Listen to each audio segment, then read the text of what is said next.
Hello, everybody, everyone, and everyone's. Welcome to the Relationship Hotspot, the place to get connected to relationship advice that's going to set you straight and going to get you good. I am Javon.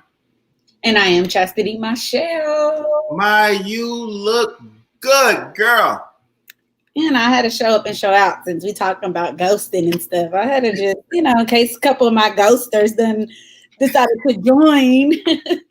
Man, I'm so excited to get into today's topics, and I'm hoping that we're going to stay on time, but I'm already ready to get off the time limit now because we both have done some stuff and been through some stuff, so people going to want to be like, hey, what did they do so I know not to do that? Well, you're going to learn today.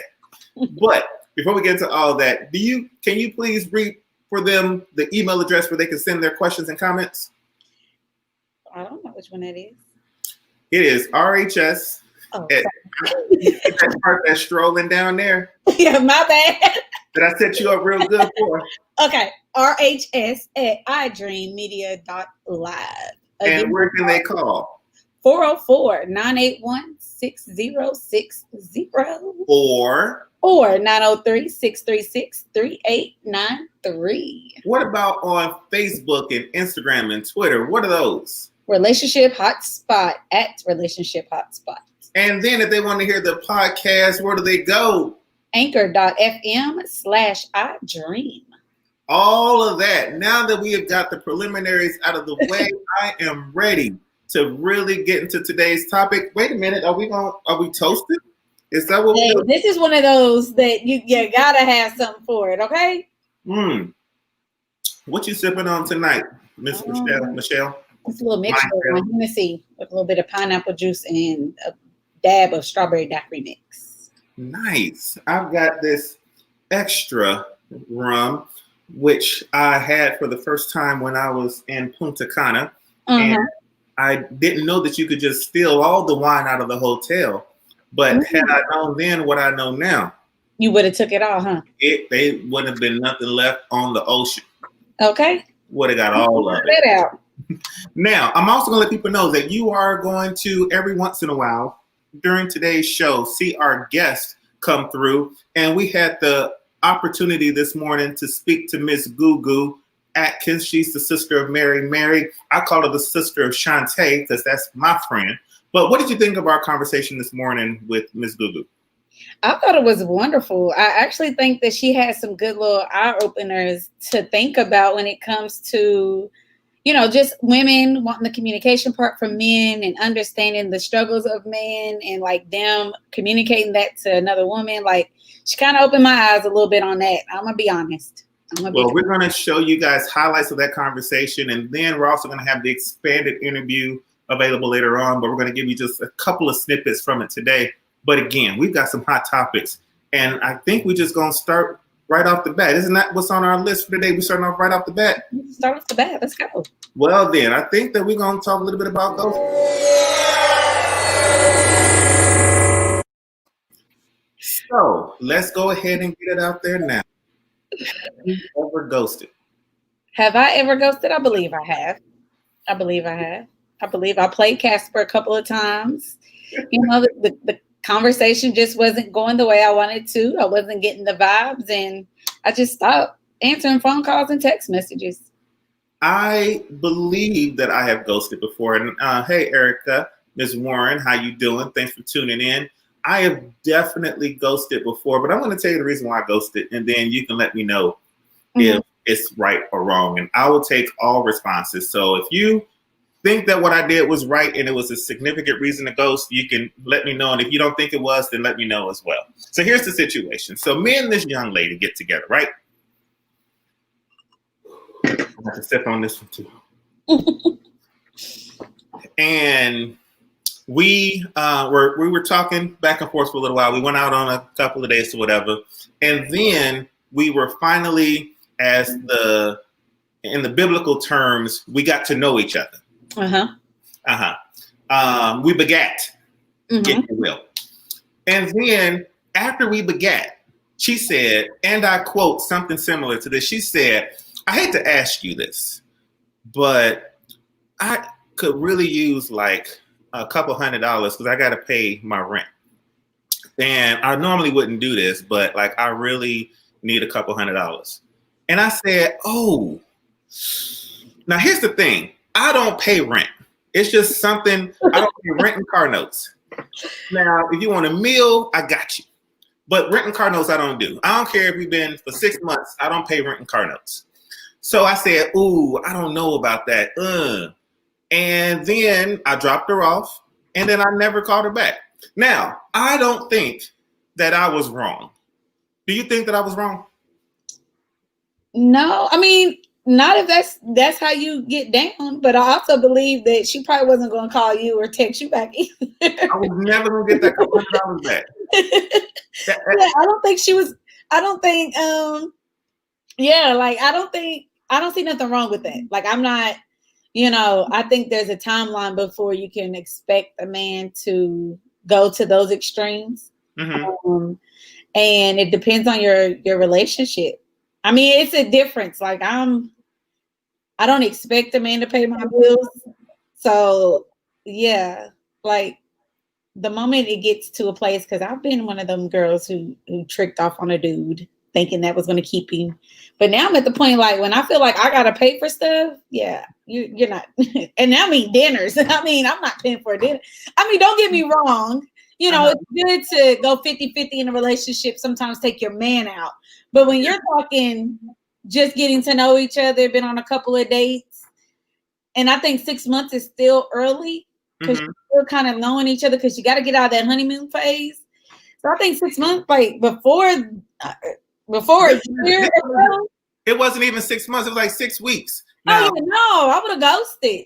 But that was 6 weeks total of us knowing together. Like we had talked for like 5 of them weeks first before we even met up. And then that's when we begat. And after the begatting, she tried to be good. And I ain't had good to give. And she felt that Casper breeze go by, that chill. I was shocked that after she asked, she didn't go, like I thought that a chill. I felt it. You feel? You see me feel it? Like I mean, because I think women have got this whole dynamic now where they believe, because they say a man is supposed to be a provider, that if a man don't decide or say here's a couple $100 towards your rent or here's a couple $100 towards your car note, that they're not worthy or they're not that one. And I think we're confusing the provider versus our sugar daddies. And don't get me wrong, ladies. I'm not saying that a man shouldn't take care of you, but you got to know what you're looking for. Like you can't expect any man you're talking to just be like, yeah, I'm gonna pay your bills. Like that's just that Gen Z. I think you had it right the first time when you said it, though. Women, buy your own stuff. Get your own and don't look for the man to get it. Now, this is off the topic a little bit of the ghosting, but here's the reason why some of you women may be getting got. Your man should not be your provider. Your man should be a complement to what you already got. So if you already got your rent paid, you got your car note paid, you got your kids' school rent, school money, and they field trip money together, don't ask the man for it. If the man wants to offer it, that's one thing. But asking for it is something totally different. Well, because that becomes the forefront of the relationship. So yeah. So we're going to agree that, her being, she got ghosted. Like no more to discuss about that. She was wrong. You was right. Now, what was the circumstance that caused you to ghost your person? Like I said earlier, like it couldn't just be you wasn't feeling it. Yeah, like if I don't feel the vibes and the energy ain't right, and I feel like I have to like force a conversation. And I mean, you get like I've ghosted before I even got to like meet up and go on a date with somebody. And this is just off conversation, like conversing over the phone or via text message. I'm just like, if I gotta kind of get the conversation started every given time and it don't just flow, then I'm like, I gotta go. Like there's nothing else for me to discuss. And we haven't met yet, so there's no point in me like explaining to you the vibes are off. our friend Gugu said it's like an exit interview, and I'm going to play her comments in a moment. But that's if you haven't met somebody and you be like, okay, cool, I'm not really feeling this, I'm good. But what about after like 6-9 months where you all have gone out and maybe he's even come close to meeting your son or come across your mom before? Is it okay to ghost at that moment? Or is that worthy of a conversation?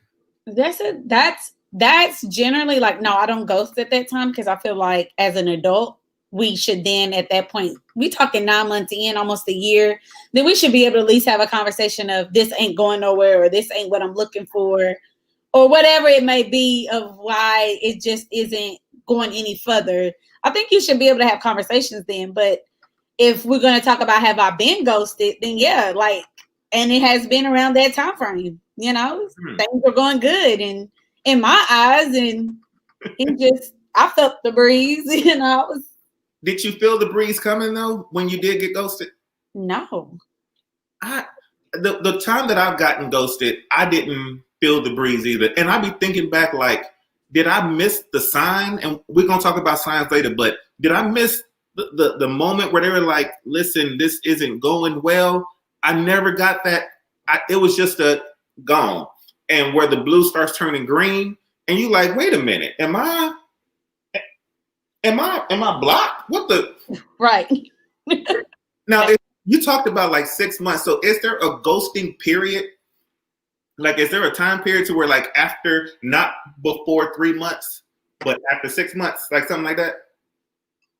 I don't think you have a ghosting period. I don't think people put a period on it. I think, and a lot of times I think it's a coward way out, and I'll be the first to say it. Like, and because I have, like, especially after, like you said, after that 6 months or so, I think when you go ghosting somebody that you have open communication with, mm-hmm. I think it's a coward move. I think it's you not wanting to, I guess, quote unquote, hurt somebody's feelings or whatever it may be. Or the fact that you just feel like you don't owe that person anything. Mm-hmm. And yeah, so I think it's a coward move. I think after 6 months is a coward move. I mean, I've done it. I think that it is kind of cowardly, but I also can understand why some people do it. And I'm going to play for us just a little bit of Google's response to the ghosting question from our conversation earlier. Cool. In the conversation of ghosting, have you ever ghosted? No. Well, I don't think I did. Like, I don't feel like everyone deserves an exit interview. And sometimes people make themselves a little more important in your life than they are. And it's like, I don't owe you that. Wow. So for those that don't deserve an exit interview, is it, you know what, this isn't going to work, bye and then gone? Or you know what, this is not even worth dignifying? Well, I'll tell you about the last situation. Oh, I haven't been receiving your little videos because I'll good morning videos. Hey, we lived in different states. And I said, oh, okay. So I, kind of backed off of that. And, then he kind of started coming at me, like, as far as like being a little more aggressive, like, I really miss talking to you. I really miss whatever. So he said, can you see yourself with a guy like me? And I was like, thank you, Jesus. And I'm going to tell you something. God always, when you really want the truth, God really will give you opportunities to get out of situations. Sometimes I'm like, God, can you just take him away this time? I don't feel like another conversation. But I told him, because I'm like, let him find just a lovely lady that just really rocks his boat so I can just get out of here. But I told him, I said, well, you know what? In all honesty, I said, I do think there's some things that are different about you and I that I wouldn't necessarily look for in a partner. So I'm really trying to sort things out. And that was the way that went. But it's just like, I was kind of trying to back off. But my thing is, I was never your girl. You get what I'm saying? Like, I was talking to you on the phone for a couple of weeks, but I never was your woman. So I don't feel like I owe you, that. And so if he had to just let it die down, cool. If he, but since he asked, I let him know. But I felt like I don't have to break up with you and say, hey, just moving forward, I won't be calling you anymore because I think like, I don't owe you that. I had another dude. He kept texting me. I said, listen, sir, you, when you're able to get on the phone, these are my words. When you're able to call me like a big boy, then we can talk. But I'm not about to be your text buddy. And so that's how that ended. So I don't mind telling, but it's not that I'm like trying to skate out and I'm scared. It's just like sometimes I don't feel like I just don't buy. I don't want to deal with it. And I don't owe you an exit interview.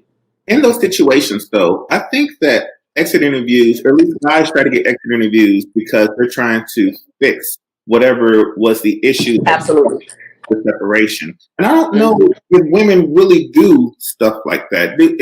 And maybe it's just my experience. Like women, I think if you tell them that you don't really want them, they like, okay, cool, peace. But guys, no, if you think that I don't cut my hair enough, then let me show you that I can get a cut every week. If you think that I don't text or I don't call enough, then let me start calling more to show you that I can fix it. Does that work? Absolutely. See, those are things that are fixable. Those are things as a mature woman. Like, so if you're not calling me, I'm over here creating this big old story. He got another girl and he like her, he whatever. I tell myself we're not going to do that. You finna wait till because I would have never exchanged numbers with you if I didn't think you were decent, blah, blah, blah. Right. So once I give him the opportunity to explain what it was, I'll let him know, oh, I don't know. It just seemed like you I haven't been hearing from you or whatever. And if he wants to fix it, fix it. But I can't be demanding in that space, especially if you want me, sir, come get me. I'm not finna, you know what I mean? And so, you already have my phone number. You have access to me. Like, what more do you want me to, to do?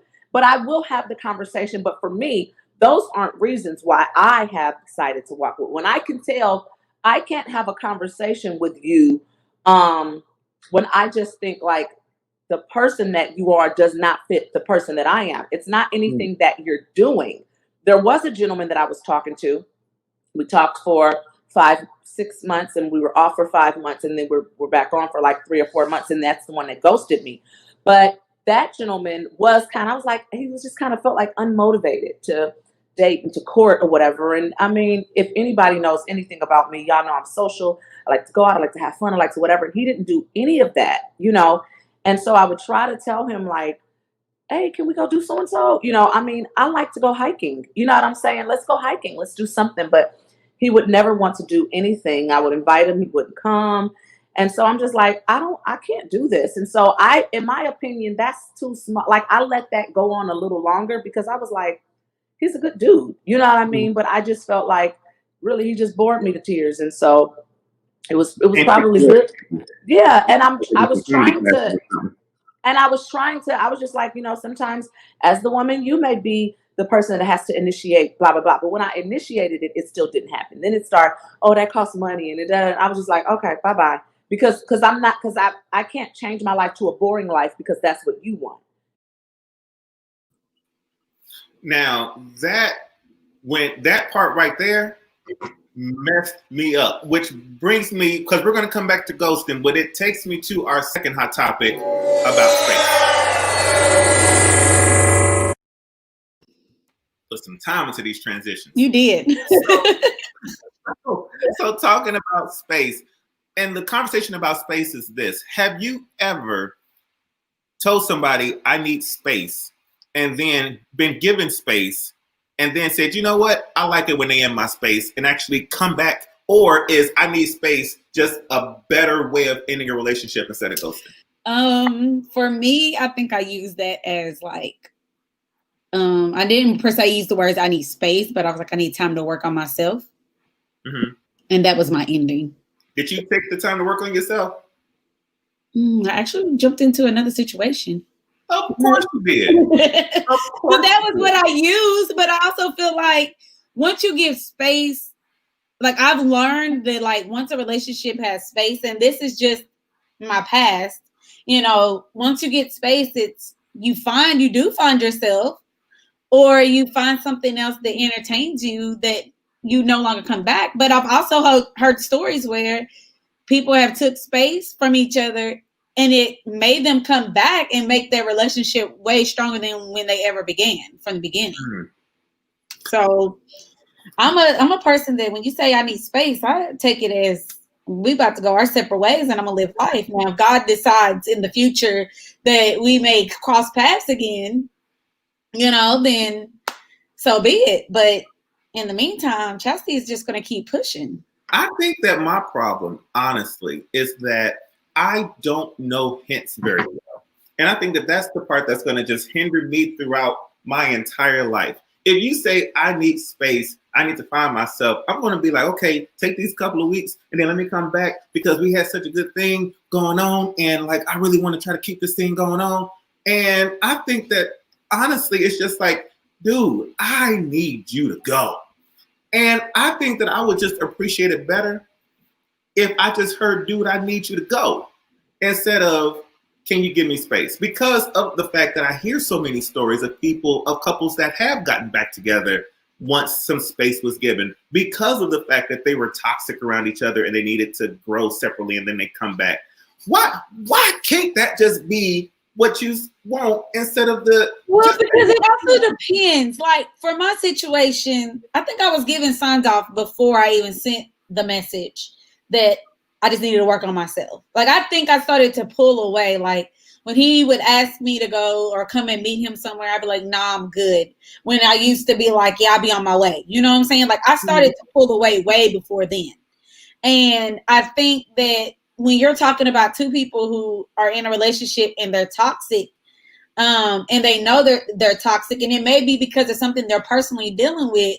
Now, sometimes they may be able to communicate better with each other and think that it would be best and be on one accord together, that let's take this time to work on each other individually instead of worrying about our relationship. And then when they do decide to like come back together, it's better because they know who they are and what they want. And now they can focus on the relationship. I think that's the difference. So I think you have to pay attention to the signs of how the woman is towards you, like at the time that before she states, I need space. Mm-hmm. I think that. But see, I think that's where the confusion comes in, because relationships go through stuff, right? Not every relationship is going to be perfect. Mm-hmm. So you're working through, maybe this is just all of my relationships. You know what? Let me think about this before I say it, because I'm about to really say some stuff that's about to condemn me, and I'm not trying to be condemned on my own show. What I was going to say was that from my marriage through my last relationship, mm-hmm. there are always things going on mm-hmm. that are rumbles, okay? Mm-hmm. And it's my belief that we, especially like in the marriage, we work through the rumbles. Mm-hmm. So I don't have to worry about, oh, you about to go somewhere else or you about to do something else, because we married. So if you need space, you go sleep in the other room for a couple mm-hmm. of nights, and then you get your ass back in here and we get back with married life. Right. If you've been dating for 2 years and now you need space, I'm going to need for you to go to your place, take a couple of days, hang out with your girls, but then you should be coming back. After 3 months, you need some space. Okay, we ain't even been together long enough for now that you need space away from me. So you go ahead and take all the space you need. I think it comes back down again to that timing. So when you say I need space, and then you go off and go and jump in right away with somebody else, I think that that's almost just a disrespect to what we had. I mean, absolutely. I mean, it can be. I don't know. Like, I was young. Mm-hmm. I was young. Well, I'm not gonna say I was young. I was 27. You're still young, girl. I'm 33. Close enough. But I was in my 20s. But at the same token, I didn't go into, I won't say like fully dating another man before I broke up with the one that I, said I need space with. Mm-hmm. I was just we were just communicating as friends. And I felt like I wanted to pursue that further. And before I went on my first date, I made it a point to break it off with the ex. But I think that the signs were there for us to break up years before we broke up anyway. And I think that's the kick part. But I think also it kind of goes back to the communication of the space part. I think it's just all boils down to communication of how you both understand the relationship and where you both are in your lives individually. I think people forget that you're still an individual person when you're in a relationship. And I also think, like you said, people put in more work to go through the rumbles when they're married versus in a relationship, because you feel like you're not tied to that relationship. Nothing is holding you there other than you just saying that's my boyfriend or that's my girlfriend. So you don't want to work through those spaces. You don't, if people looked at it like, I want this to work, then they'll be like, okay, we need space for a couple of days. just a couple of days and then come back. But again, as I stated, I am a person like now, chastity's different. Back then, yeah, you say you need space, then bro, it's time to go. Like, I don't give a darn. And back then, I didn't care how long we were together. The moment you feel like you need space from me, my immature mind was, it's time for you to go. Like, it's time for me to let this relationship go. Or this relationship ain't working and I'm wondering, what am I doing to bring the, you know what I'm saying, for him to need space. Now Chastity will understand a little bit more because I love my space. I can't wait to bring in an expert because you're saying stuff that is so profound to me right now, because I love my space too. The same way Chastity loves her space, I love my space too.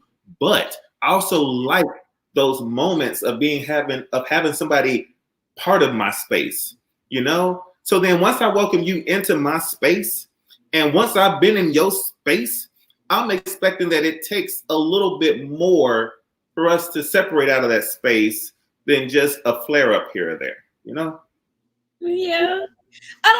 Okay, so a little tidbit about Chastity is I've never been up underneath a guy to that magnitude. When I say like, I've never did the whole, we're dating and like you're staying over here all the time, I'm staying over there all the time. Like, I've never done that. So for me, I love that. Like, I love, and I joke because I used to say, I wanted that. And now I joke with my friends and I'm like, I might be okay with getting married, but him having his own house and me having mine, and we could cohabitate in one. But when we need that space, we have that other house that one of us can go to and just be okay. But I think it's just because I've never done it. I've never lived with a man. I've never, like I said, I never went to his house and left the toothbrush.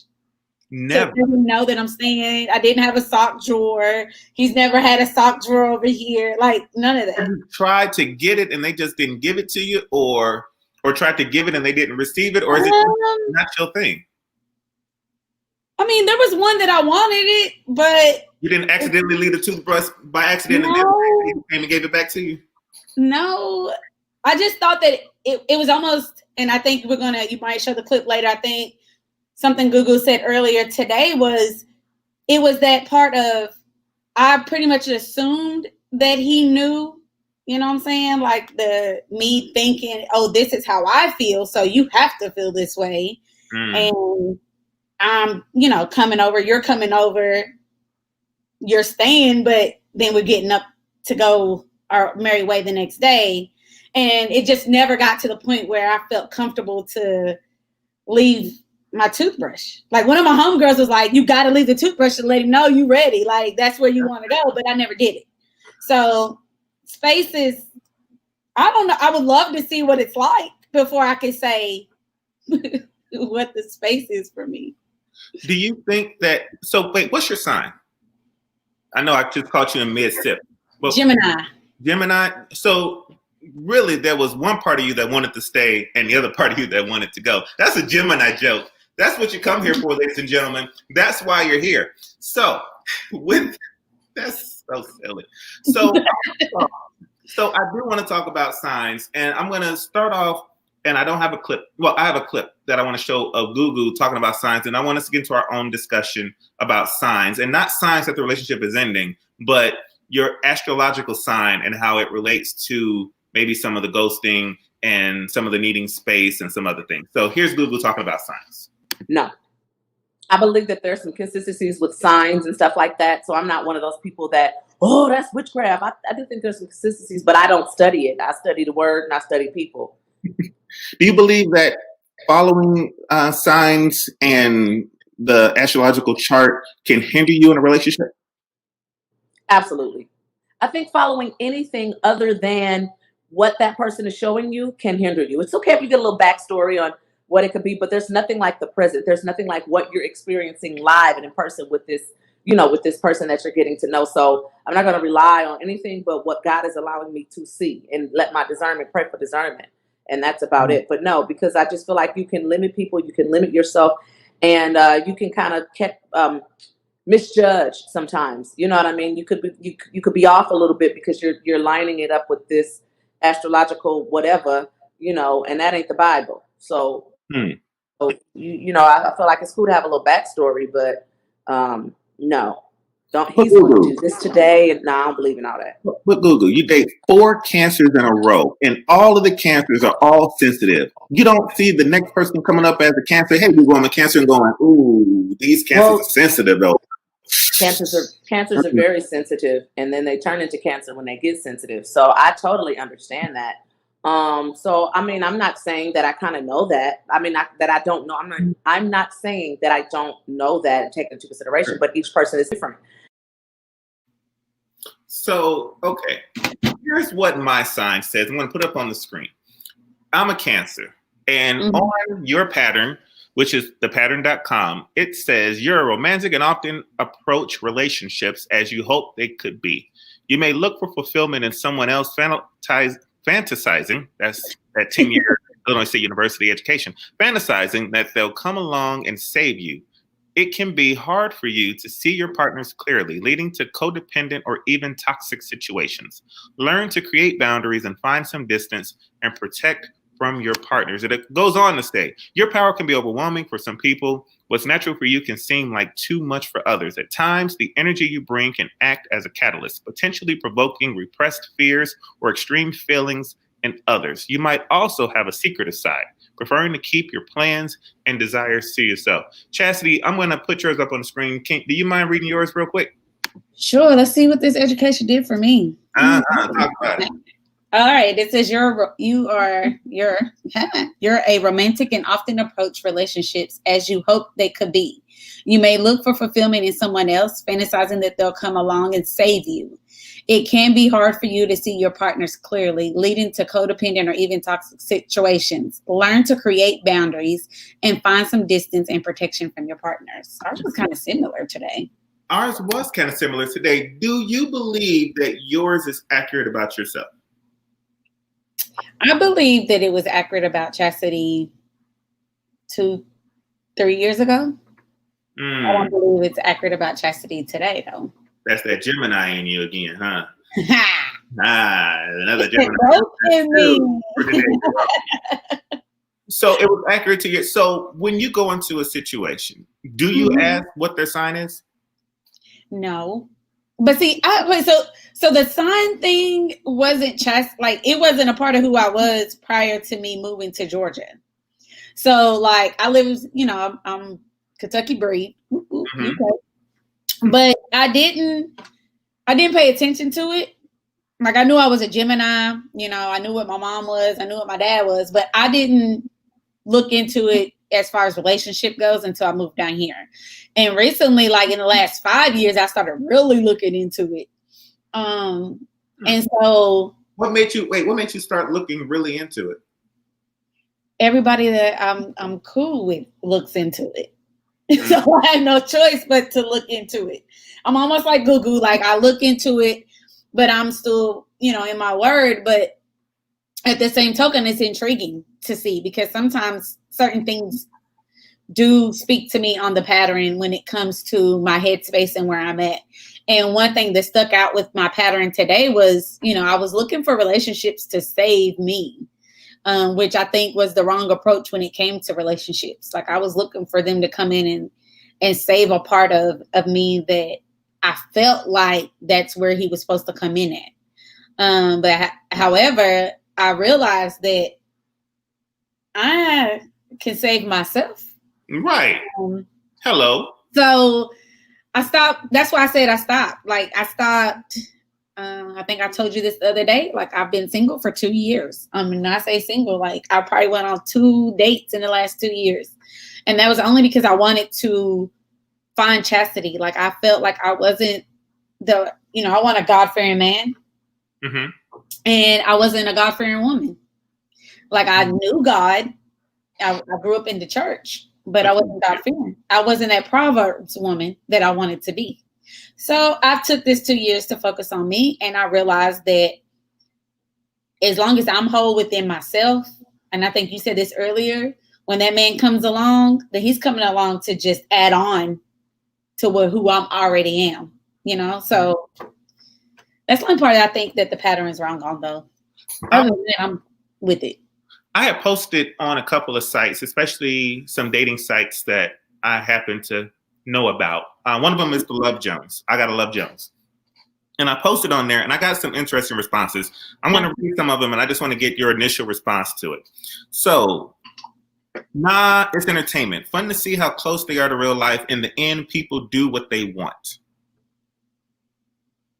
Say that one more time. It's fun to see how close they are in real life, but in the end, people do what they want. And what's this in pertaining to? The signs, about believing in the signs when it comes to dating.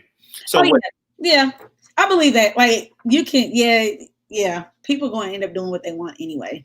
This person said, without a doubt, I run fast away from Aquarius, Taurus, and Sagittarius women. Of course, there's always exceptions to the rule, but it's rare. Anytime somebody, if you want to make a list, Aquarius, Taurus, and Sagittarius, please add Leo. Please add Leo. Add Leo. Okay. Signs ranked by who is most difficult to love. Somebody posted this.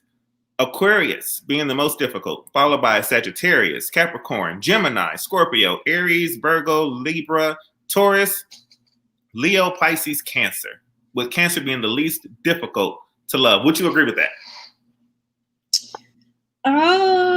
I've never dated a Cancer, so I don't know about Cancers. I've never dated one. Most of my you're Cancer, or most of my exes are Virgos. Okay. I did date a Sagittarius, and I think out of all of them, he was the worst. He ghosted me a lot. And Leos, I'm with you. Leos are stubborn and hard. Like I dated a Leo, and if I had to rank, the Leo had to be the hardest of my dates. What do you think it is about that? Huh?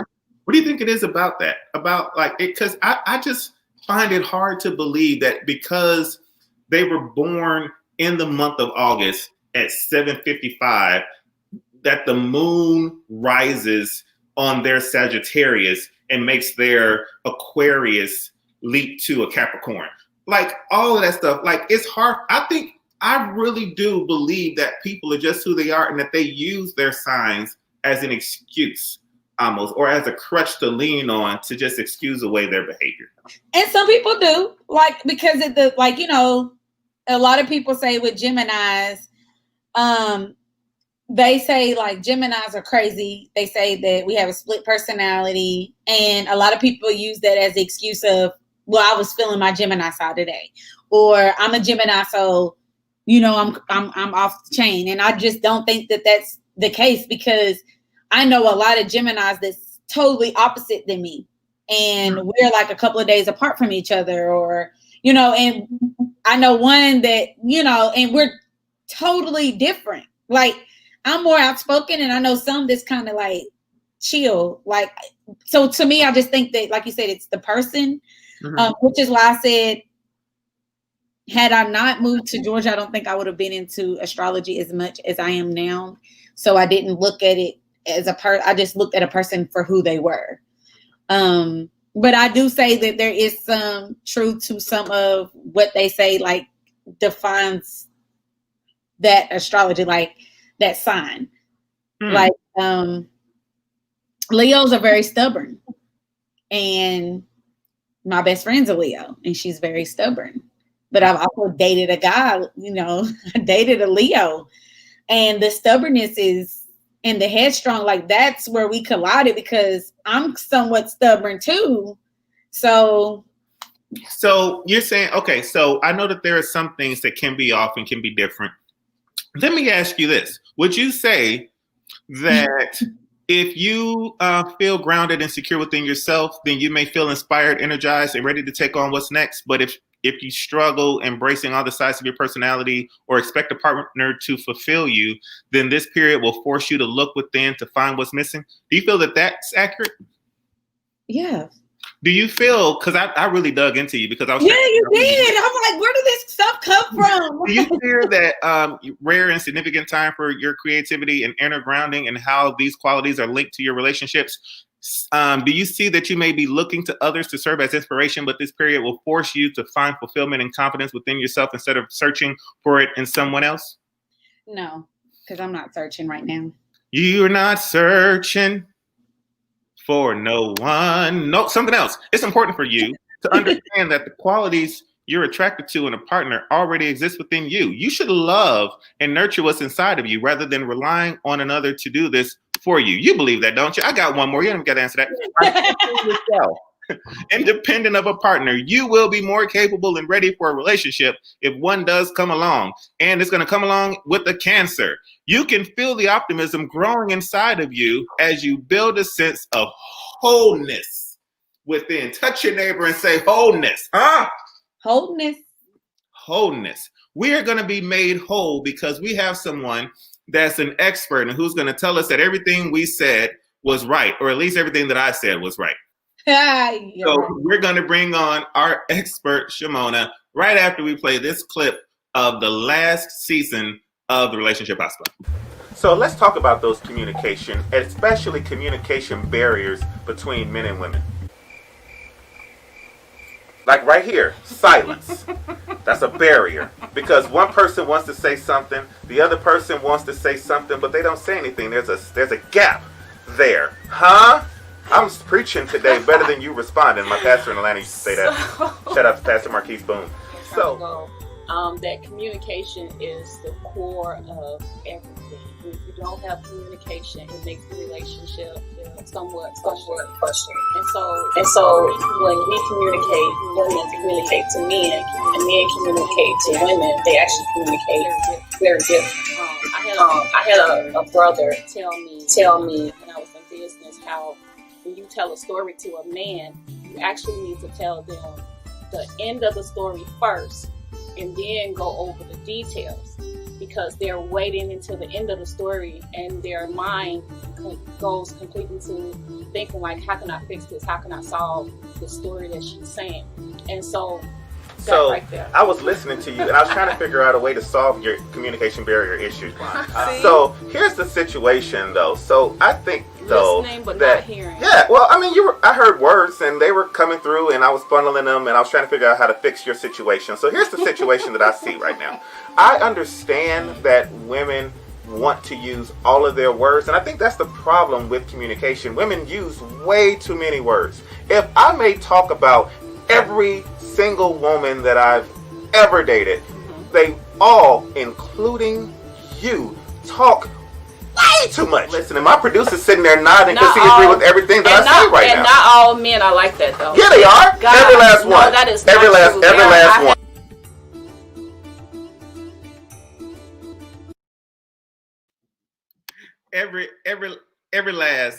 Every last one is what I had to say about that one. What's going on, Miss Shimona McFadden? Hey guys, how's it going? Welcome, our resident expert. Thank you so much for being on the show. So today we talked about ghosting. We talked about needing space. We talked about the signs, the astrological signs when it comes to dating. And I think that we've got all that covered. What I'm bringing you in to talk about, though, is feelings. Nothing more than Hosting, not singing. Hosting, not singing. Exactly. You know what? Y'all not gonna gang up on me. That's what we're not gonna do today. That's one of your struggles. Me and Chastity, we had a conversation with Gugu Atkins, and this is what she had to say when it comes to a man expressing his feelings. I hate to say this, but a lot of men that were raised by women only, they do it that way because they were taught that's learned behavior. And even when they do, I feel like it should be respected either way. Like, you don't judge them. You don't say, oh, whatever. And when they do, I hear a lot of men say that women say little nasty stuff in arguments and they bring it back up, and it's extremely hurtful, to men. And, that man is going to say, oh, you hurt me. But you did, though. You did, but you hurt them. And that's not fair. We don't like when they hurt us. And I think that's key. What you said is like, we have to understand that men are different than we are. Like we're two different people. And I think that and that's people in general, like everybody's different. and that's what makes it all unique. And I think that, like, you hit it on the nail. Like, I'm one of them girls that I want a guy to open up, but I got to understand that he's not going to say it the same way I am, or he's not going to portray it the same way that I would. And I think that's in any type of communication, though. So I agree with you on that one. But do you all understand that, okay, if you're dealing with a woman that's not that cute or attractive, telling her all your problems, you can feel some security in that because she ain't going nowhere. When you have a woman that's fine, and it's not even about insecurities for yourself, but it's just recognizing that she has options. Not that a non-attractive woman don't got options, but I'm just saying, an attractive, beautiful woman, Gugu. You want to be on your best behavior. Chastity, you got options. You're going to be tired of me being your option if every time you see me, I'm like, man, my battery went out again. Oh, man, they got into my account again. Oh, man, my barber's sick and I can't get a haircut. Oh, man, I got ants in my closet. Oh, man, I didn't get using excuses. You're going to be like, do you ever have good days?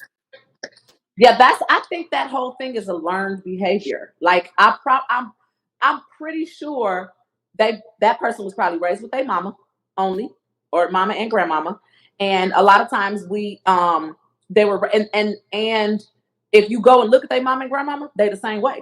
You know what I'm saying? I think that's a learned behavior, and I don't think that comes naturally for men. And I also, we're all on the same page. Which part is the learned overly behavior? Because say it again. Which part is the learned behavior that you're talking about? The overly expressing every single thing. You get what I'm saying? Like, that's a learned behavior. That's a trait. That's a learned behavior. I don't want to say it this way because it's going to come across harsh, but that's a feminine trait. You know what I'm saying? Like, a woman taught you that. Your mama taught you that. Your daddy was not there, obviously. You know what I'm saying? And that's not no shade. It's just that, just know that he wasn't there. And so that's why you handle it that way. And so all of that, and he might be a Cancer. I'm just playing. Keep going. Cancer, but even my Cancer, as emotional as he was, it wasn't no every week. It was something like he's not. You know what I'm saying? It wasn't that, but I think that you can kind of like a man expressing himself doesn't have to be a man that's emotional, and I think that you ain't necessarily split the difference. Like he may do it sometimes. That don't mean he does it all the time. You know what I mean? And so. Just, don't feel like if I express myself, I'm turning into one of those people that has that feminine trait of kind of always, you know what I'm saying? Like it's not that. So I think in an effort to not be that guy, you might be going far to the other extreme, not, by not saying anything because you don't want to be problematic. But there's a certain level of like, as a woman, you be like, dang, he trusts me with that. You know what I'm saying? Like it's. I think it can bring you closer, sharing vulnerability. So don't be afraid to do it and feel like you're problematic because she probably holding back some stuff too. Like, oh, I even think that I'm, you know what I'm saying? Like she holding back some stuff too. So, and then so what? You are who you are. She don't like you, gone. So let me do 30 seconds on this real quick before I bring in. I'm going to let Chastity say if she had a response to that, and then I'm going to let you talk, Shimon. So let me give 30 quick seconds. So I grew up with my mom and aunties and female cousins, and they were not people that complained or talked about their problems a lot. In fact, I never knew until I was like 38 that my mama even had troubles when we were kids. So mine comes from the fact that I dated a woman before and I held my problems inside, and she was like, I don't understand why you don't trust me to tell me when stuff is going on. That relationship ended. Fast forward. Next relationship, I'm sharing my problems, and it's, man, I mean, a man shouldn't be sharing all of his problems like that. He should just be handling it. So I think that I've been so contradicted in life that it's hard to know whether I should be a giver of information or just repressing it to myself. So that's my 30 seconds. Chastity, what did you have to do? I mean, what did you have to say, I guess, and to piggyback off of what we discussed earlier? I just think that I want a man that is okay with communicating his struggles and what he's dealing with. I think it becomes almost like how men say women nag. I think it comes to a point where you have to know how to communicate that part to them. I'm a single mom who's raising a little boy, and that's one thing that I want him to be okay with. Like, I don't want him to think that he can't communicate to a woman when things are not going the way he wants. I don't want him to feel like he has to hold this macho standpoint because that's just what society says he should do. So I'm ready to see what Shimona has to say about it because Hey guys, so I put down two things as you guys were talking, and my first thing is she is your woman, she's not your therapist. And I say that because a lot of times and we've seen all the memes, I need a strong woman, I need a woman that's able to handle all of the stuff I come along with. No, you need a therapist. You need to see a counselor, you need to go talk to your pastor, you need somebody else. Your woman is there so that you guys are able to communicate. Yes, you do have your problems back and forth. Yes, it may have been a really bad day, but when you're coming and you're expecting your woman to fix you, no. That's not her job to fix you. She is there to compliment you. She is there to support you in everything that you're going on while you're at your therapist. That's her role, but she is not there to fix you. And a lot of men come in that I need this woman that's going to fix me. I have all this baggage. And I know you guys were talking about the signs and stuff like that, but men and women, we both come in and saying, I have all of this baggage. You're going to accept me for my baggage. No, we're not. We're in a very different place now. But also, one of the things that we've been taught, and I wrote it down, men are taught to be strong and not show emotions. We'll start first with boys. So Chastity saying you have a boy and stuff like that. How many times have we seen, oh, he's soft because he cried and he fell and he hurt himself?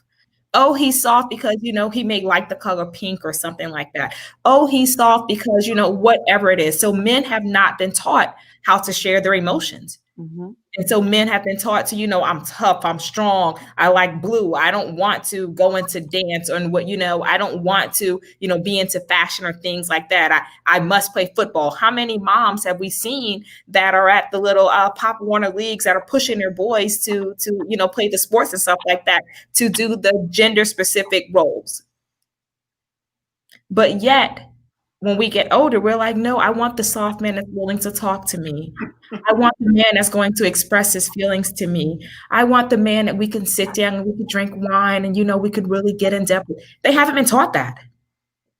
They've been taught to be hard. They've been taught to be strong. They've been taught to, I'll figure it out on my own. And so therefore, when we get that man, unfortunately, he is damaged because he doesn't know how to deal with everything that he's experienced. He hasn't been taught. And let's talk about it in the Black culture as a whole. We haven't been taught that therapy is there. We haven't been taught, let me write some of this stuff down. Let me talk about, and let's be honest, let me talk about when I was molested as a child and how those things affected me. Let me talk about the fact that I wanted to do nursing and my mom told me, how do I look doing nursing and all those other things? So because we don't talk about them, we're more so perpetuating what the stigma is also when it comes to men and not expressing their feelings.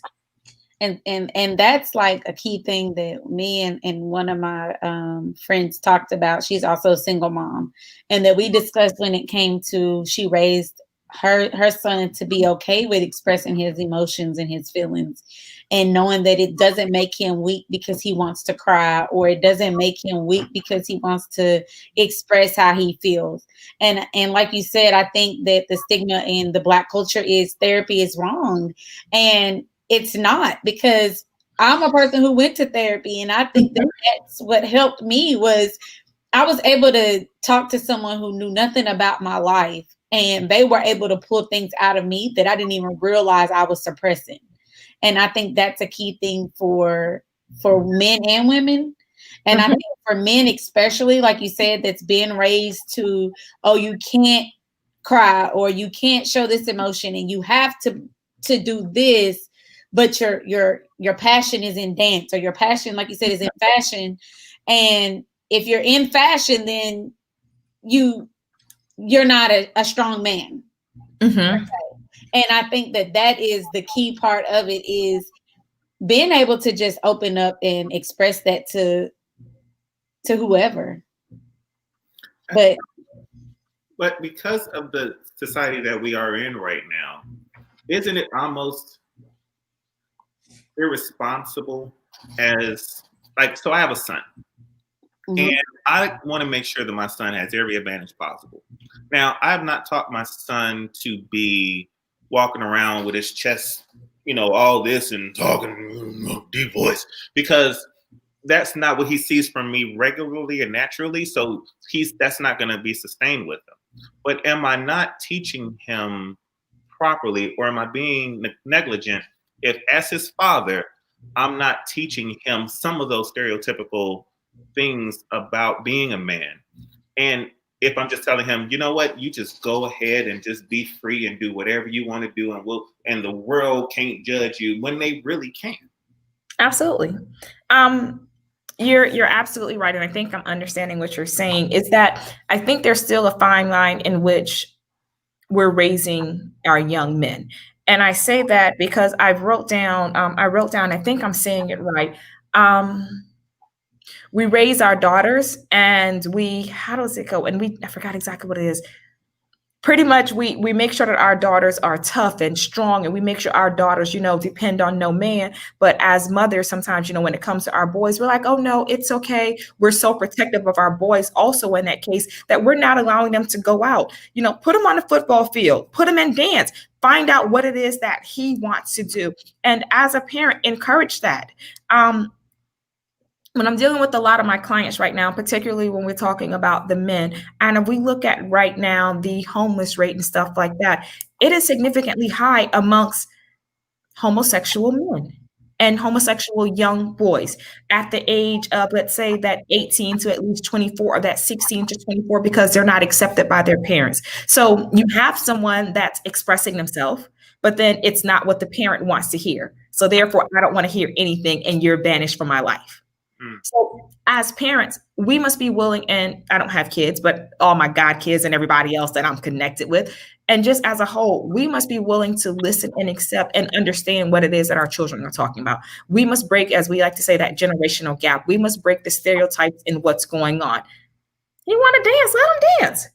He could be the best Alvin Ailey dancer there is around there, or he could be the next #1 quarterback draft or something like that.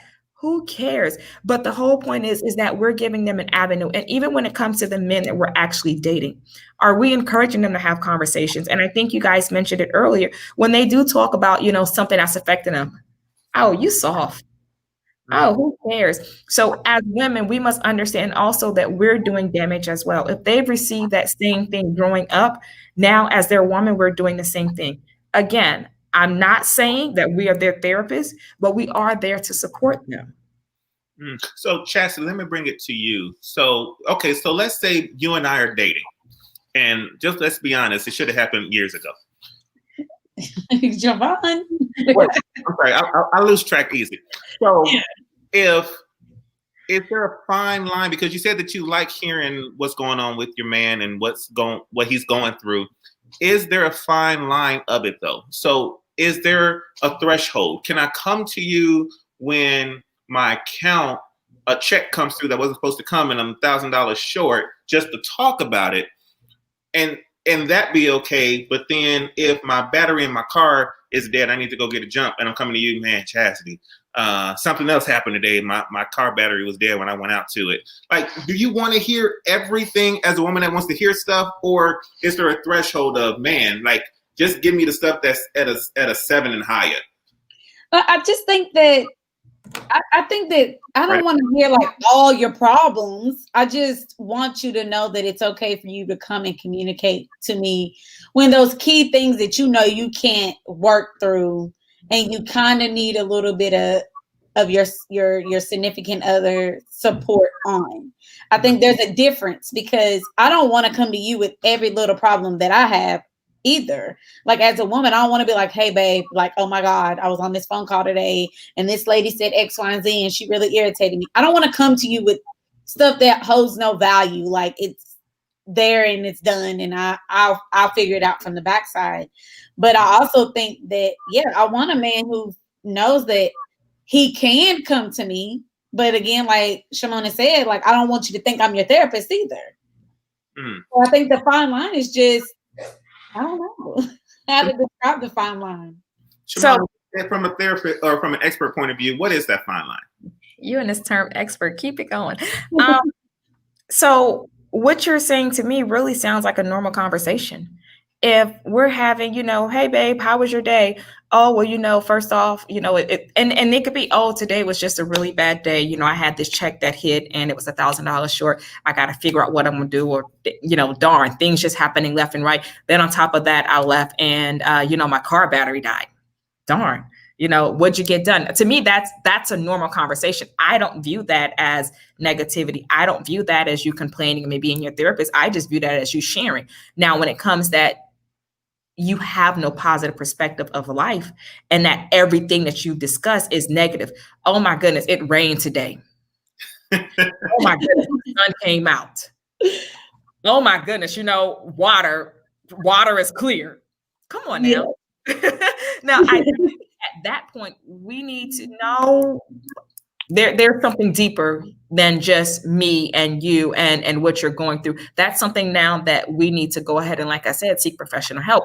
And still at the same time, as your woman or, whomever, your partner, we should be able to have a conversation. We should be able to communicate about almost any and everything. But if all you're seeing is negativity, is everything that you're talking about has that depressive tone to it, then that's the point at where we need to go ahead and say, let's go talk about this. Or you may really need to sit down, because here's the thing also, that person really may not know, because that may be all that they've ever experienced. And so think about it. Like, I'll use you for example. You said it yourself, growing up around your mom and your grandma, your aunt, and all those other things. God darn, another bill come today. So you picked up that behavior, not knowing that for someone of me, darn, you're always negative. Is there anything positive that comes out? Are you happy? Look, I'm excited it rained today. I don't have to water my flowers or my grass. I'm excited that the sun came out. Do you know what it's like to work out in the sun and to go walking and have the sun kissing upon our melanated skin? I love those things. But at the same time, if all you're seeing is, man, it's hot. Yeah. After a while, that becomes bothersome. After a while, that becomes the Debbie Downer. After a while, that becomes just really heavy on a person. I see your point, and I thank you for giving that perspective. I definitely do see things a little bit differently now that we've had the conversation. I've got 2 questions before we go. They're real simple ones. I don't need you to go too deep. Have you ever ghosted? Yes. Have you ever been ghosted? Yes. I can't wait to talk about it next week. Shimona, where can people find you? You guys can find me on Instagram and on Facebook at Lotus Connects. That's LOTUS KINECTS. Again, that's Lotus Connects, and that is my business page for my mental health therapy and fitness also. Thank you, Shimona. Thank you. Thank you. Oh my God, I think that we have had such a great show today, Chastity. This What has been wonderful. It has. What have we learned today? You go first. I've learned that you better not ghost me after 6 months. And I've learned that it's okay to have a man communicate with me. Yes. I have learned that it's okay to communicate and not be seen as a pessimist. And I've learned that some of these signs are real and accurate, but it doesn't have to define who you are. You can go against the grain and not be that person. Chastity, and I also learned that you stalked me today, and I don't appreciate it, sir. Ma'am, I have been stalking you since I got to Atlanta. It just wasn't legal the first 2 years I was there because of the whole marriage situation. But we're not going there. We'll go on that next in a couple of weeks. What are your final words for today? I just say, ladies, be careful with the ghosting. Don't beg a man to come back to you. Watch those astrologies and let the man communicate with you. Let him know how his day was going. Let him stay a little negative thoughts here and there. Those are some good final words. Where can people find you on social media? Chastity Masha at Gmail, Facebook. That's what's up. I am Javon. I'm at Javon Show everywhere. We are about to end today's show, but don't go anywhere because we're going to do a little after session where we're going to have Shimona come back in, and me and Chastity are going to talk some more about some other topics that were supposed to be brought up, just a little bit of after show. So y'all stay right there. But for those who got to go, make sure that you continue to take care of yourselves and each other. God bless you. That's that show. Thank you all so much for coming in and listening and attention. Shimona. Hey. So tell me about this whole ghosting situation. So why did you ghost, and was it worth it? I'll put the camera on you. You got it.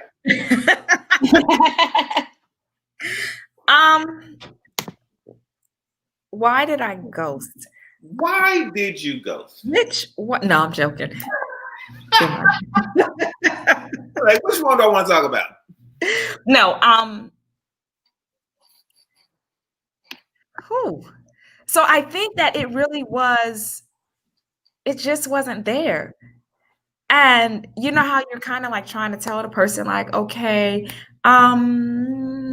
really, I don't know. I think it was trying to make it work, or, you know, trying to pull out. And I remember there was this one guy and I was like, okay, hey, how's it going? And it was just like, good. How was your day? Well, work was good. Okay, well, what else did you do? Well, I went to work, then I talked to my son, and tomorrow's going to be a long day. Okay. And so what else? And, you know, and then, I talked to my sister, and I was just like, okay. So I tried for a few. And after a while, I was just like, yeah. And I think what really made me kind of like ghost is in the beginning, we had our conversation and I was like, you know, listen, and I'm very upfront. I'm very honest. I have to tell you guys, but my analogy with the amusement park, whenever you want to hear about it, is absolutely amazing. So I told the guy about my amusement park analogy, and he was like, yeah, I feel the same way. And in 2 weeks, he was like, yeah, I'm ready for you to be my girlfriend. Oh. We ain't even tried all the rides yet. The lines were long. But no, honest and truthfully, and I think after my and we all do it, my calls, you know, became less and few. And it was just like, okay, you know, send a text message, how's it going? And at first I think like a day or two had passed and I was like, oh, I hadn't called to talk to him. And then I would, you know how you're still trying to be nice about the ghosting. So I'd send a message, hey, hope you had a good day. Then it called, you know, hey, my day was good. Went to work. Oh, hell. All right, I'm good. Yeah. I tried. I really, really tried. And after that, I think I just really kind of like stopped calling or stopped texting. But I wasn't rude about it, because if they called or they text, I think it was just kind of like, it just dissipated on its own. But I know, you know, the calls and texts, I think we both just stopped. And then honestly, as you asked before, have I been ghosted? Yeah. Like, we were vibing. We were good. You know, we hung out. Listen, there was this one that. Talk about it. So honestly, met a guy on a Thursday night, and conversation, communication. I try not to do the whole chemistry, because I mean, that chemistry, you know, it goes here and there. Conversation, communication, everything was absolutely amazing. He was like, listen, before we even exchanged numbers, he was like, can I see you tomorrow? I was like, sure. He was like, okay, so we're going to meet at such and such time, you know, for this restaurant. And he told the restaurant, okay, great, I'll meet you there. We've already gone through this. I'm like, all right, good. You know, I don't want to be the, oh my goodness, I don't have his number. What's this? What's that? What's going on? Fine. So we met the next day. Lunch was absolutely amazing, to the point where we met at 12 o'clock for lunch. We went up until about 2 o'clock, still sitting there. We didn't want the day to end. We walked to someplace else and had dessert. We didn't want that to end. So we went back to his house and just sat down, had some wine. Then we didn't want that part to end. So we went to we caught an Uber and went to a 6 o'clock movie. Didn't want that to end. Went back to his house and watched, and we watched like 2 more movies. And it was like, okay. And I was like, okay, you know what? I can't do this, because this has been a good day. Emotions are there. You know, you're in the movie, you're cuddled up, and it's the new theaters where, you know, the armrest goes up in the middle. Right. So, you know, you one roll over from.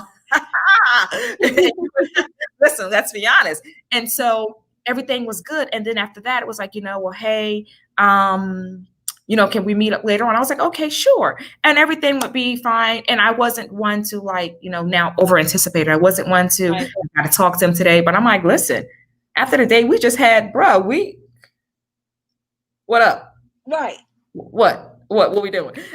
But then from there, it was kind of like I would call and, we would see each other periodically, like probably every other week and stuff like that. And then I will admit that he had some personal things going on, which he explained to me. So I was aware of that, still giving him time and space for those things.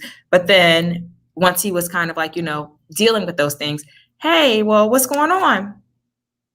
How's it going? And I would get the, message, 4 hours later, hey, it's going good. Okay. All right. So I then played the game and I responded 4 hours later. Or I responded the next day. And I'm like, we just went from having this great day, the connection and everything was there. It was amazing. To now, I'm like, is my phone work? Like, you have a delay in it. I feel you. The same thing that I was saying earlier is like the vibe was going great, and then you, like you said, you start getting those text messages, like you'll send like, hey, how's your day going? And you'll get the response that's coming like 4 or 5 hours later. And by then I'm like, I don't even care how your day's going. But so now I'm going to be petty like you. Yeah. Now I'm going to match your energy and I'm going to go ahead and text you 4 hours later. And then go ahead. I'm sorry. No, go ahead. I was going to say, and where before I was excited, to talk to you, I'm still excited to talk to you, but I'm now reserving those emotions. Yep. So hey, it was good. Where I want to tell you about my whole day. And you know what? And I ran 4 miles today and I did this. I was like, it was good. So now our conversations are very limited because I feel, as you said, that I've been ghost, or I don't even want to say let on. I just feel like I've been ghost. Yes, absolutely. That's just it. Like I can't say you led me on because I know what I felt. Like I know the vibe was there. I know the energy was there. But then like I don't know what happened on your end. And it, like you said, you started to ghost me. Like you started to slowly fade out the picture. And I think that that's the key part for me was when I got ghosted. Like everything you stated was kind of like me. Like I was like, okay, I understand you got personal things going on. I try to be understanding of that. And I try not to text so much or call you as much. But then when I do text, it's like, now your wheels start turning in your brain like. Or when they initiate contact again, hey, what's going on? How have you been? I just had a lot going on. So I'm like, okay, how's everything going? What's up? And they're like, oh man, what you doing later on? Let's make sure we get together and, let's go for a walk or something like that. Okay, cool. And then next thing you know, it's like, hello? Is it me you're looking? Hello, are you there? Is everything okay? So you just take your cue. What is it? Gracefully bow out? I'm a holler at you. I don't gracefully bow out because I believe that I'm such a good person that if somebody is not communicating, they're either in the hospital, that their phone is cut off, or something like that. It's hard for me to take that. I'm moving that ego off of your shoulder. No, man, that ego sits firm. I'm surprised you can't see it. That bad boy sits there, boy. Because like I firmly believe that every relationship that has ever ended that I've been in is the other person's fault. It's they issues. Because I don't do nothing. I'm the innocent one here. All I'm trying to do is get along in life. How's that been working for you? And how many relationships have you had? Terribly 27. And it ain't 27. Then I can pull it up. I actually keep record. Do you keep records of? Never mind. Never mind. We were talking as well. It's the rum. The rum is what did it. It's the rum. The rum with the straw? The rum with the straw, because I may have some tendencies, but doggone it, like I said in my interview with Google earlier, I do love the vagina. I'm just very secure in my presentation is all. Okay, pause for a second. Please tell me one thing that you don't go to a club and drink out of a straw, please. I do, because let me tell you why.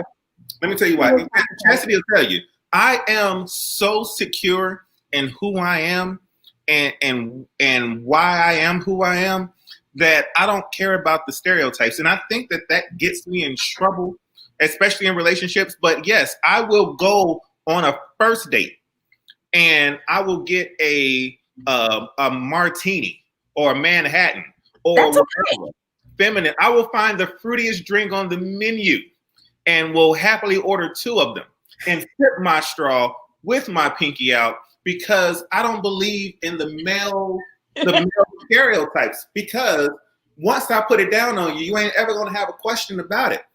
I'm just looking for that opportunity. So I present myself as a charismatic and sensitive man, and then I lay it down. I'm sorry, that's just the way that I do it. All of that I'm okay with. This is personal.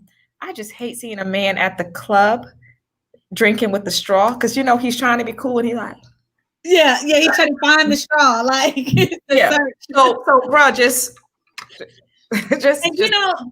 and and you'd be surprised. Like I was, waitress in a club or whatever, and a lot of men do order the women drinks. Yeah. But the way that we do it is we put them in a rocks glass. Yeah, we put them in rocks glass. Like you'll get the same drink, the same amount and everything, but nobody will ever know what you really have because it's in a men's glass. We need to remove that stereotype that it's a woman's drink, though. Is what we got to do starting today on this show. Like what's the fruitiest, most feminine drink that you served a man before? Sex on the beach. Give me 2 sex or on a lemon drop. I can't.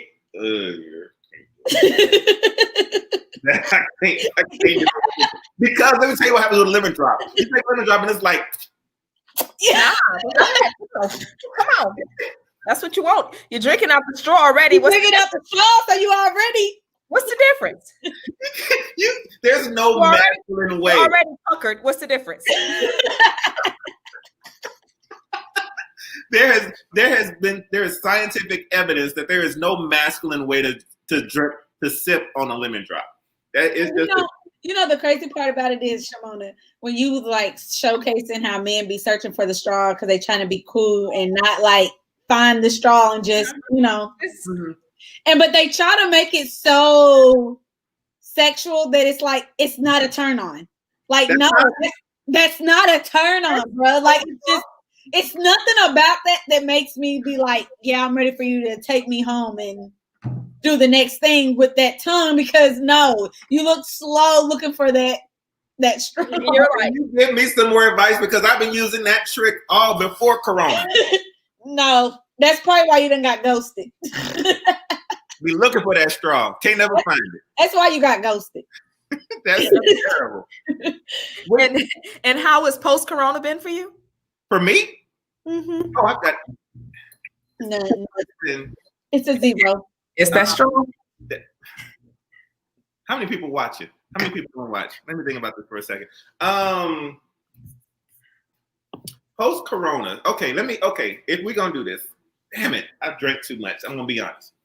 Post-Corona has been fine. But and post go ahead. It's after show. It's after show. There's no holding back. Between the 6 channels, there's still 75 people watching. And one of them might be somebody that is post-Corona. So it's okay. Because one of them it is. Come on. Wait, come on, ego. It's after show. When you in the after show, you don't, it's all, everything's off. Blame it on the wrong show. Okay. So first of all, I got dumped during Corona. Wait, pause. Chastity, you realize he sat into the camera? Yeah, he said into the camera. He had to make it sing. Yeah. Because I'm about to share some stuff. I had to really find my place in my heart. So first of all, I started off Corona with getting dumped while in Corona. Like we were cool into Corona. And then when she found out that she might have to get quarantined with me, she was like, ooh. And so that's how Corona started. But it's not that I have been in a relationship past Corona, but I have had an active communication life past Corona. And it has recently died down dramatically because I was told that there's a possibility that maybe I didn't have my stuff together and the person needed space to see if they wanted to be with me. Now, I can sit back and say the rest of this part. I do believe that there is an opportunity for space and then coming back together. And I honestly did believe that that might be a possibility for this situation until it wasn't. And I had to come to grips with, you can think that things are going great, because I thought things were going great, taking trips and doing this and that and the other. And I'm thinking everything is fine. And then all of a sudden it's not all of a sudden, because the person would say it wasn't all of a sudden, but I'll say all of a sudden it's, you know what, I need space to figure out who I am because I'm not being myself when I'm with you. And I took it as okay, the person needs space to figure out who they are. And then all of a sudden it's ghost. So that's where today's topics came from. I'm okay with it because it's not like it's going to be the last time that a relationship will end. And it definitely wasn't the first time. Hello was married, and we know how that went, for those who have watched the Relationship Hotspot podcast. But it was just intriguing when you think you're doing everything you're supposed to in a situation, and then all of a sudden you get hit with, it's not you, it's me. Or I need space. Or no return of phone calls, text messages, emails, or pigeons. Or stuff, or you hear stuff like, I need somebody that can handle me. And you like, so you want me to throw you up against a wall? What am I missing right now? Do I need to pick you up and body slam you? Why do I need to handle you? Can't you handle yourself? Which is another topic we're going to get into. So yes, all the topics today were based primarily on my last situation, and I'm glad we're talking about it on the After Dark version of the Relationship Hotspot podcast. So this is your counseling session. Podcast, huh? This is your counseling session. You needed to work through some things. And honestly, I was able, because I do see a therapist, so I was able to get out a lot of the things, and a lot of things that you shared, I've heard previously, and I am now thankfully through that situation and was able to get over it. But it did take a moment because of the fact that I really thought that there was something that was going to happen from that. Even though we weren't in a relationship, I still thought that something was going to happen from there, and it did. My question to you, Javon, that I realized in the last couple of conversations we have had, Javon takes no ownership. Javon sees no fault in because Javon. It ain't my fault. Why would I take ownership of something that ain't mine? You want me to? Okay, but you always gotta. But you always. Anytime that things start going left, like when things start, nothing's working in your life, that doesn't work. When nothing's going right in your life, you have to take a look in the mirror and reflect on yourself to see what am I doing that is causing this ripple effect or causing this domino effect to continue to happen. But Javon seems like you seem like you're perfect. No. If I was to sit here and be listening to this show right now, and I'm like, he's attractive, but then every time you speak, wait a minute, I'm sorry. Before you do that part, I think there was a glitch. Can you start over again with the he's attractive part and then just go? If I was watching this show as a spectator, whoa. Okay, now do it again. Okay, what were you saying? If I was watching this show as a spectator and I'm like, yeah, he's an attractive man, but then listening to you, and every time you explain a situation where things go left, you see no fault in you. That's a red flag for me. And Shimona can tell me if I'm wrong or not, but that's a red flag for anybody, whether it's a man or a woman, for you to feel like you have no faults in none of your relationships that didn't work. Shimona, tell her why she's wrong. Go.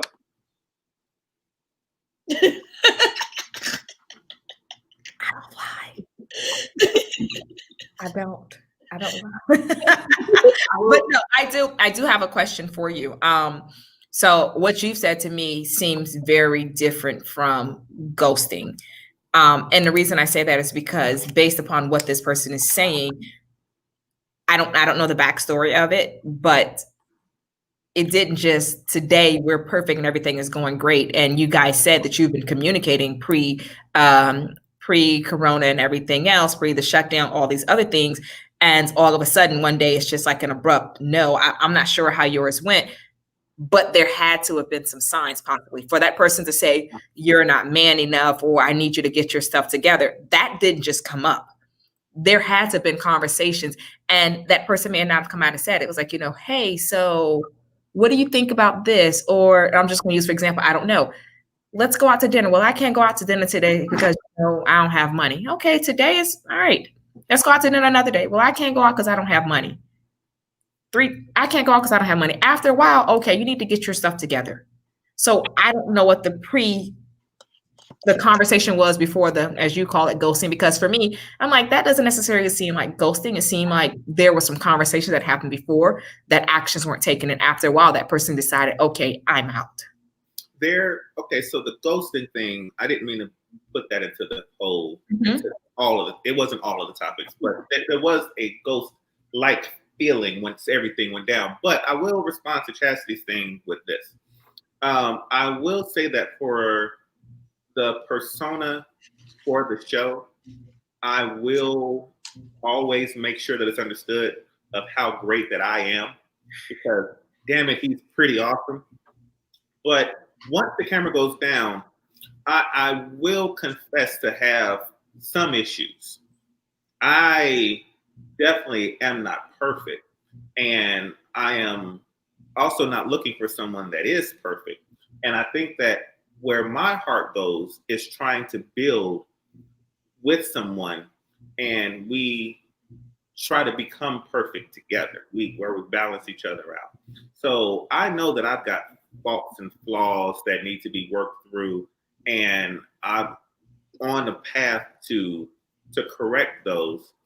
But I think that a lot of the situations that I've encountered have been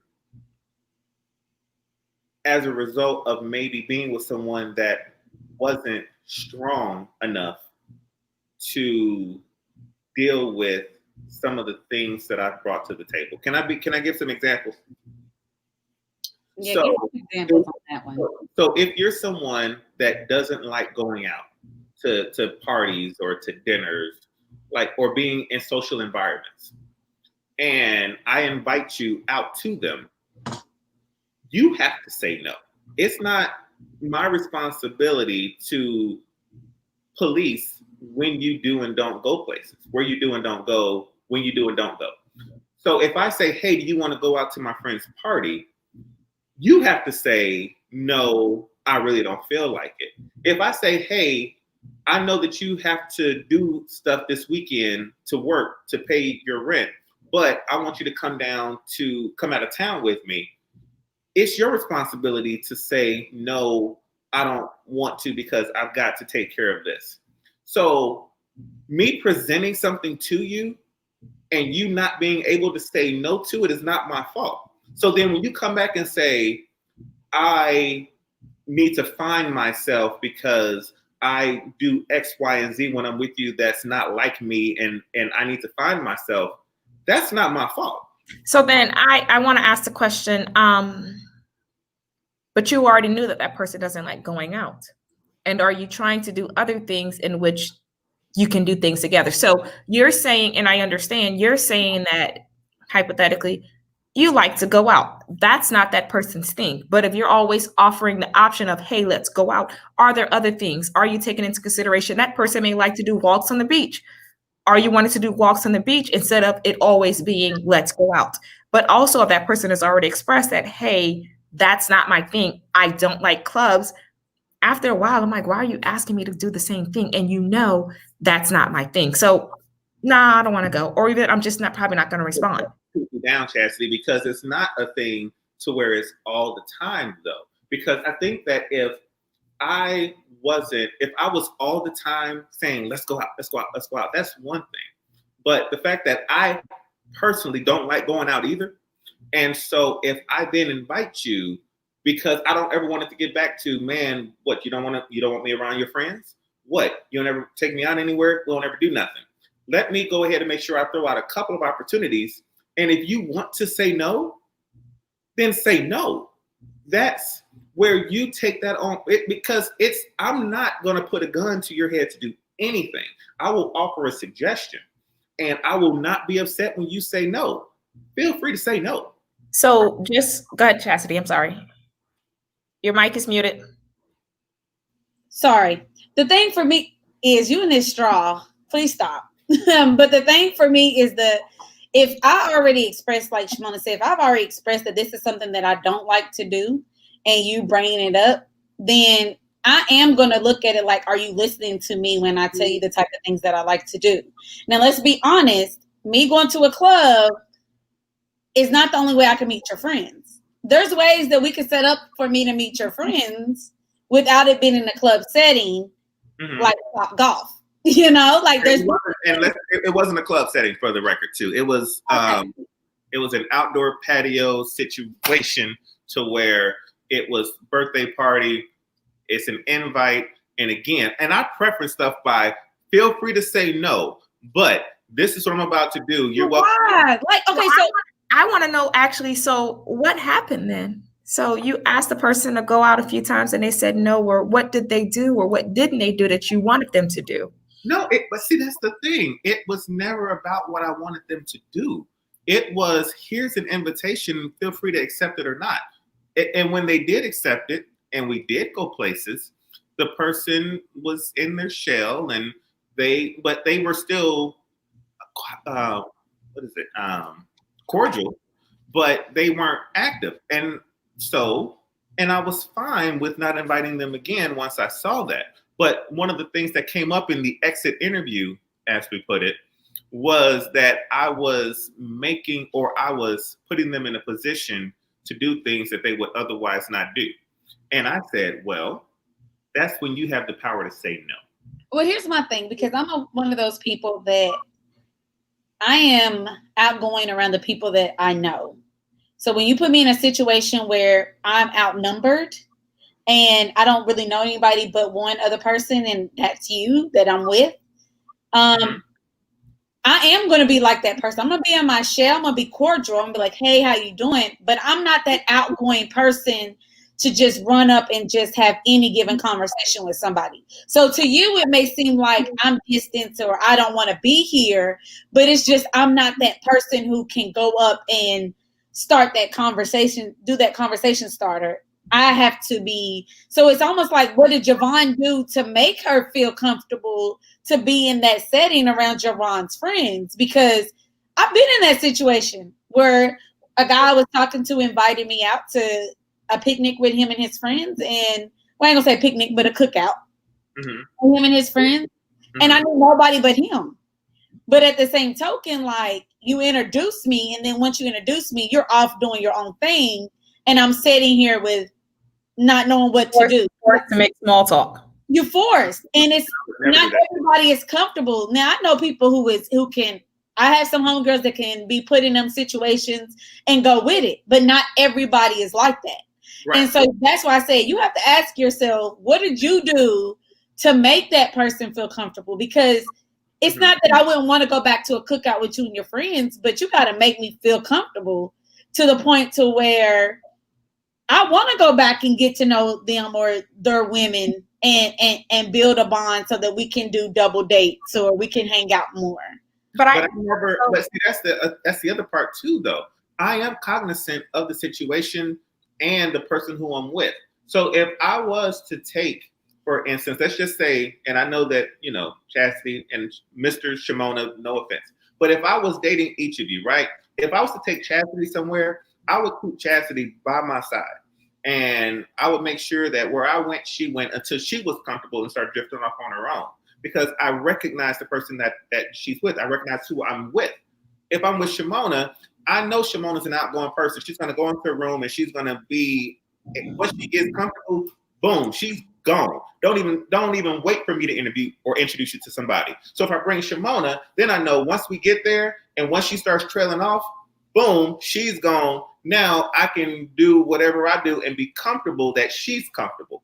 I am cognizant of who I'm with and where we are and who they are. So I think that's something else entirely that has to be appreciated, is that I'm not just going to bring you and drop you off and be like, figure it out, because that's not the type of man who I am. So just know, Chastity, that if you ever came anywhere with me, I would never drop you off. Chastity, I don't like him. I don't either. And I don't understand why he keeps putting his Barry White voice on for me.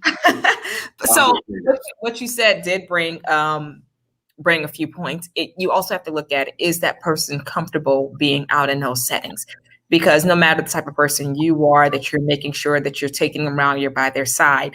If they're not just comfortable at all, but also it's, do you really know the person? Because before you take that person into those settings, if they've already expressed, or if you've taken them once and you realize how that went out, that really might not, bottom line, that really might not be the person for you. Mm-hmm. That's true.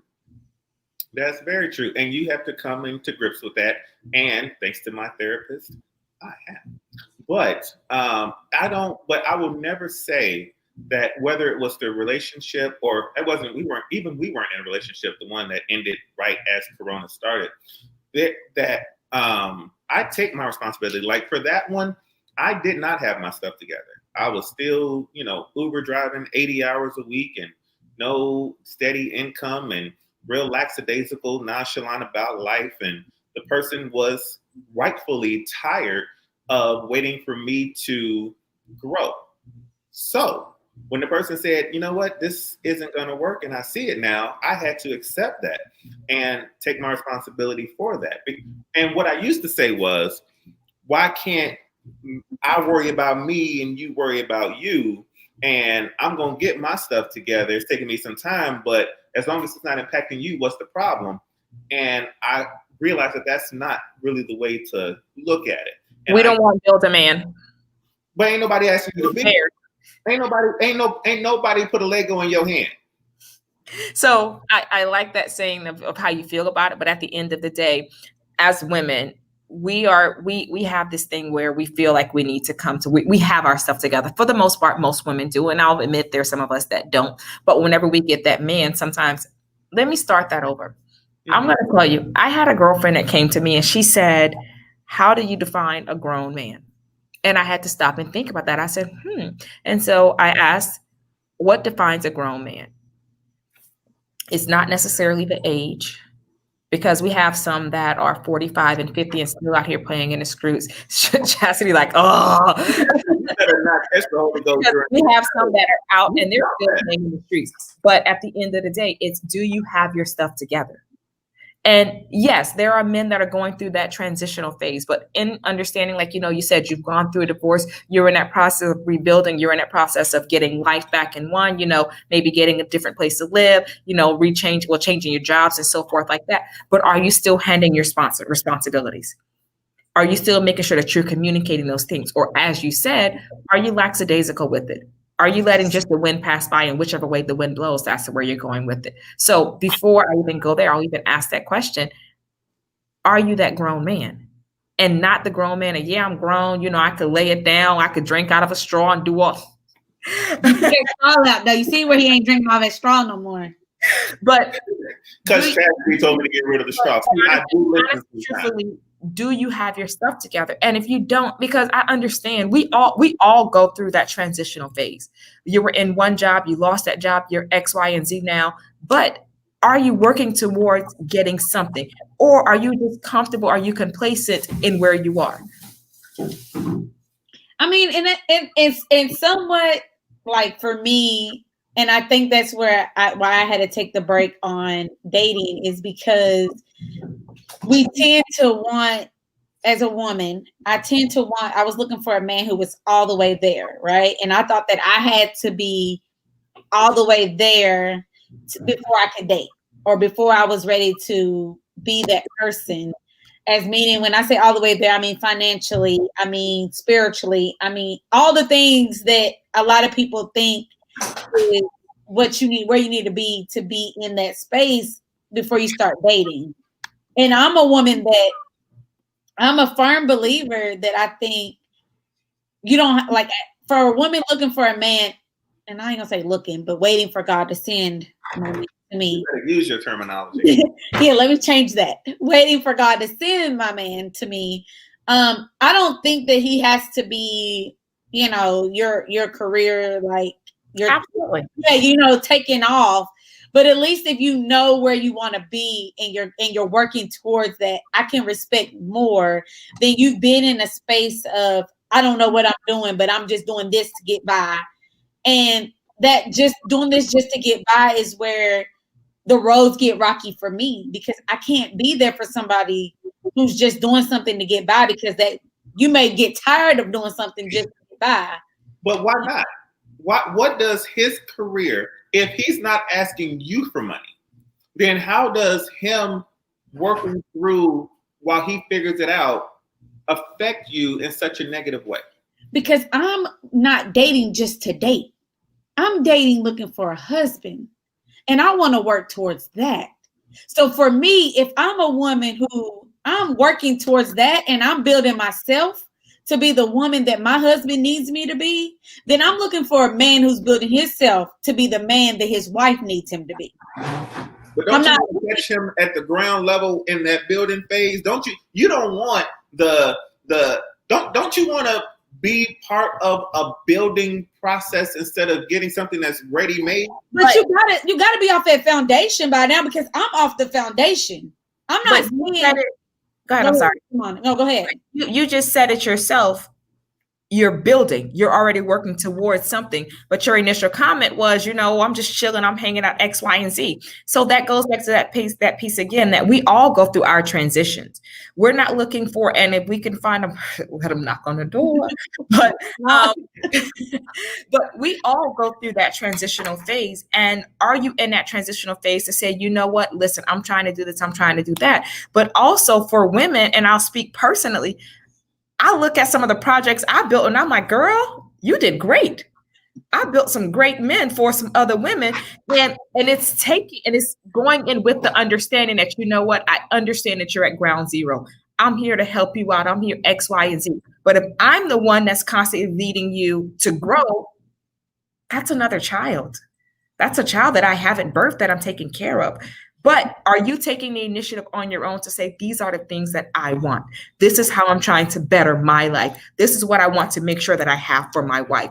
And I agree with what Javon is saying, that, he may be like, listen, I'm doing my own thing. But if you're doing your own thing, are you ready to do your thing with me? That part. And a lot of times women come across men who say they're doing their own thing that's not ready to do their thing with that woman or with a woman, period. Like they're not ready for the commitment. And in a certain point in your life as a person, and I can only speak from a woman's standpoint because I'm a woman. So from a woman's standpoint, at a certain point in your life, you don't want to date for fun anymore. Like my dating for fun was my teenage 20 years, like 20-year-olds. Like I was just dating just to date. Now in my 30s, I'm looking for more of a structure and more of a stability in a relationship, that I don't want to date a man who's just getting by just to get by. Like I want to be your motivation without being your motivation, if that makes sense. Like I want to motivate you without saying those words to you. But okay, but it brings me back to this.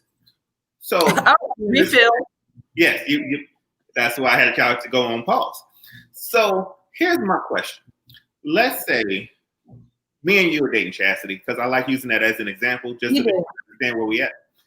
So you and I are dating, and I am figuring things out, right? But we take trips, we go on vacations, we go out to eat, we go to movies. You can come to me and say, hey, Jay, I need a couple of dollars on my rent. And you know me, like I said earlier, I don't pay rent and car notes. But for you, I say, you know what? Here's a couple of dollars. Go ahead and get that taken care of. So if I can help you out and I never come to you asking you for anything. And I'm taking care of my kids. And we never go hungry. And we always still experience life. What is the complaint? Because that's a difference, though. No, but that was my situation at the beginning of. I'm going back to the beginning of quarantine. Okay. So, what is the complaint? What am I doing that I wasn't doing a year prior, where it was cute and cool, and because it's been consistent, and I've still never asked you for nothing. What I hear from that is, where is the longevity and where does the seriousness come in? Because everything you're saying to me is fun. It's fun. Yeah. You make sure you got my back. You can give me, you can, put a little bit of change in the pocket, however you want to say it. We do these trips, we do all those other things. But are we now talking about a future?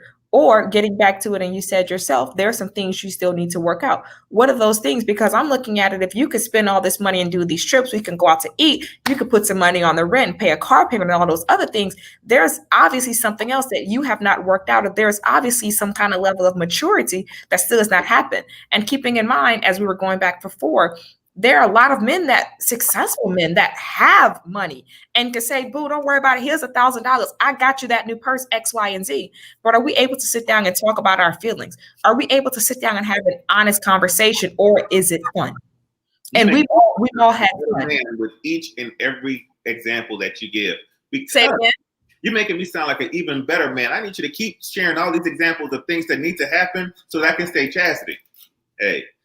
I joke with Chastity because we just cool like that. But my point is that those things were happening. So I can say, here's a couple of dollars on this. We can do these trips and all this other stuff. And then you say, but can you sit down and have a conversation about feelings? Yes. Tell me all about your feelings. Let me know how you're going. And then when you say, okay, but can we talk about putting money in a 401k and saving towards the house? Yes, we can have that conversation too. I'm right there for you. Let's talk about it. So then it's still the stigma of, but the man is supposed to be working every day. But the stigma is, but the man is supposed to be a provider. Even though he's providing, he's not providing the way that I think he should provide.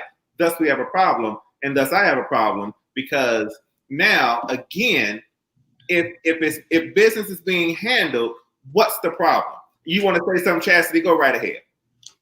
I'm going to say that it's time for me to go. It's been nice with the after show, but yeah, Chastity has to go. It is almost 10 o'clock on the Eastern time, and I got a child that I have to Javon, I'll say one thing of something I did probably a few years ago. The guys that I've dated, it's just, we went our separate ways. There wasn't ill feelings. I didn't want to slash tires or anything like that. Like, I don't think I've ever had a bad breakup. And actually something I did, I asked him, I was like, what did I do wrong in the relationship?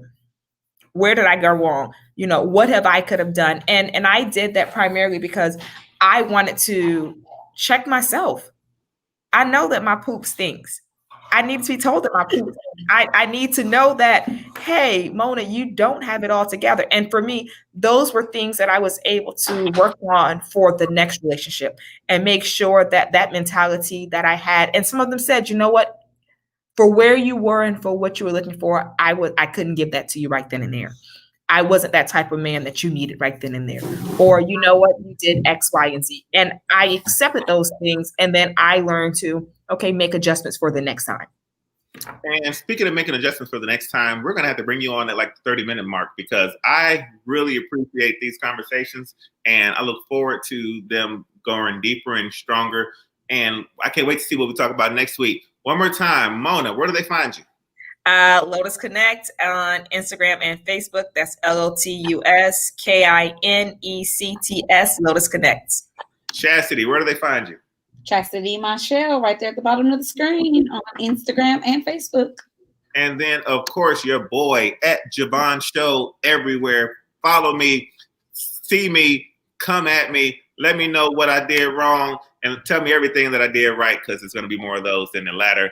Thank y'all so much for tuning in to the late night part Y'all have a fantastic night. Take care of yourselves and each other. God bless. Bye. Bye.